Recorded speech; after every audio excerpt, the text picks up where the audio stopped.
आइए दोस्तों, आज हम जो फाइनेंसिंग ऑप्शंस एंड मोड्स जो चैप्टर 4 है एमएसएमई में, उसका एक बहुत महत्वपूर्ण इम्पोर्टेंट पार्ट जो 12 नंबर पार्ट के नाम से मैंने दिया है, उसमें हम सीखेंगे कि जो प्रॉपर्टी सेक्टर है उसमें एमएसएमई का क्या रोल है, प्राइवेट सेक्टर में किन किन लोनों को बांटा गया है। तो इसमें मेजर चीज़ों में हम बात करेंगे और साथ में उनका क्या परसेंटेज है उसके बारे में देखेंगे।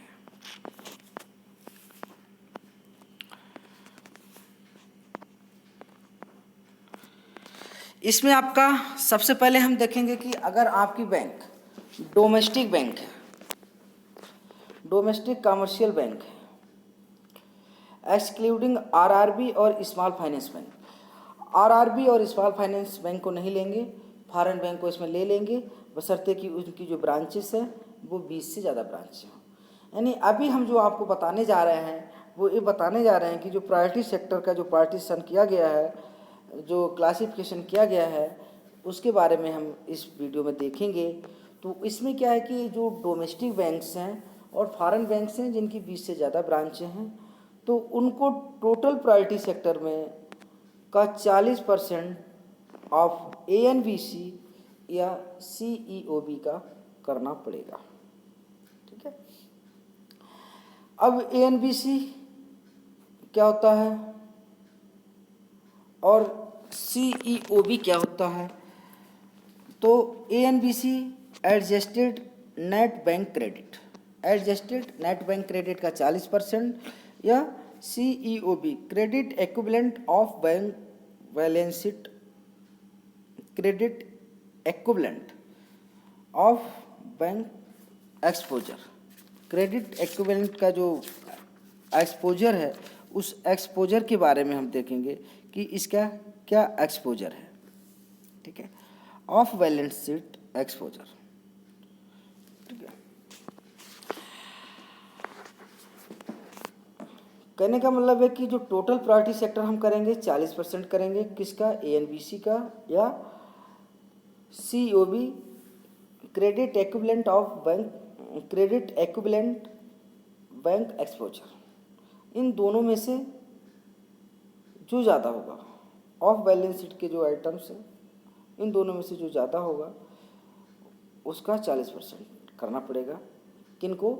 जो डोमेस्टिक बैंक्स हैं या कमर्शियल बैंक हैं और फॉरेन बैंक है। ठीक है, अगर फॉरेन बैंक की बात करें जिनकी शाखाएं 20 से कम हैं तो उनके लिए एक क्लॉज अलाउ नहीं, अप्लीकेबल नहीं है।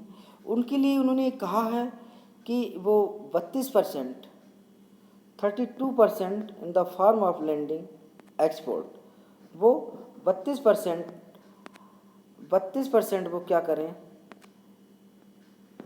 एक्सपोर्ट में कर दें और 8% मर्जी हो जिसको लोन दे दें जो प्रायोरिटी सेक्टर में आता।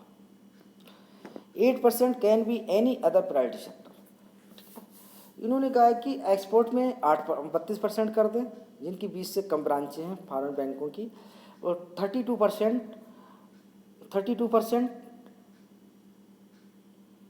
एक्सपोर्ट में कर दें और 8% एक्सपोर्ट के अलावा चाहे वो एजुकेशन में, हाउसिंग में, एमएसएमई में, इंफ्रास्ट्रक्चर में, रिन्यूएबल एनर्जी में, एयर डिस्ट्रेस फार्मर्स को, किसी को भी कर दें। चलिए, अगर हम बात करें आरआरबीज के लिए, तो आरआरबीज के लिए इन्होंने कहा है कि 75% करना पड़ेगा और जो स्मॉल फाइनेंस बैंक हैं उनको भी 75% तक करना पड़ेगा। Are you clear?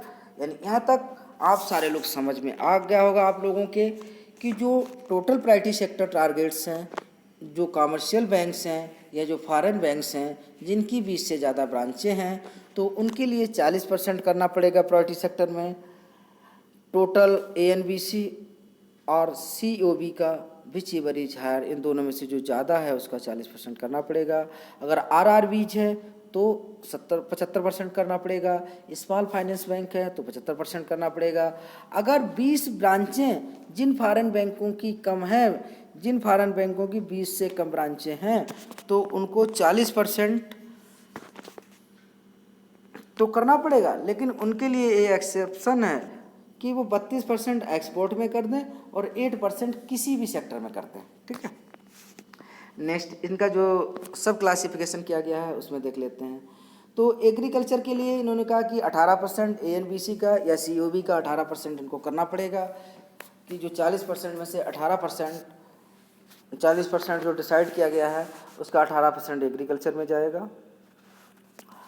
और जो स्मॉल मार्जिनल फार्मर है उसको 10% करना पड़ेगा और 8% किसी अन्य के लिए करना पड़ेगा। और जो 70 से और जो फॉरेन बैंकें हैं जिनकी ब्रांचें 20 से कम हैं तो उनके लिए वही है कि 32% एक्सपोर्ट में कर लें वो और 8% एनी अदर प्राइवेट सेक्टर में। ठीक है, और अगर हम बात करें RRBs की या स्मॉल फाइनेंस बैंक की, तो इसमें भी एग्रीकल्चर में 18% इनको करना पड़ेगा ANBC का और 10% वही स्मॉल एंड मार्जिनल फार्मर्स को। ठीक है, माइक्रो एंटरप्राइजेस की बात करें तो जो हमारी कमर्शियल बैंक हैं उनको 7.5% करना पड़ेगा। ANBC का और COB का दोनों में से जो ज़्यादा है उसका 7.5%। जो फॉरेन बैंकें हैं जिनकी शाखाएं 20 से कम है तो उनके लिए क्लाज एप्लीकेबल नहीं है, एक भी क्लाज उनके लिए एप्लीकेबल नहीं है। और 7.5% करना पड़ेगा रूरल बैंकिंग को के लिए और 7.5% करना पड़ेगा स्मॉल फाइनेंसिंग बैंक के लिए। अगर वीकर सेक्शन की बात करें तो 12% कमर्शियल बैंकों को और जो फॉरेन बैंक हैं जिनका 12% 20 ब्रांचों से ज़्यादा हैं, 12% कुछ नहीं है, यानी जो कमर्शियल बैंक हैं या जो फॉरेन बैंक्स हैं जिनका ब्रांचें 20 से ज़्यादा ब्रांचें हैं तो उनको 12% ANBC का और या COB दोनों में से जो ज़्यादा होगा उसका वीकर सेक्शन को करना पड़ेगा। RRB के लिए इन्होंने 15% कर दिया है, उधर 75%, इधर 15%, ये दो अंतर है। और जो फार्मर्स जो वीकर सेक्शन है उनके लिए 12%। आई थिंक दोस्तों ये क्लासिफिकेशन आप लोगों को समझ आ गया होगा। अगर ये क्लासिफिकेशन आप लोगों को समझ आ गया है तो प्लीज़ इस वीडियो को लाइक, कमेंट, शेयर अवश्य करें।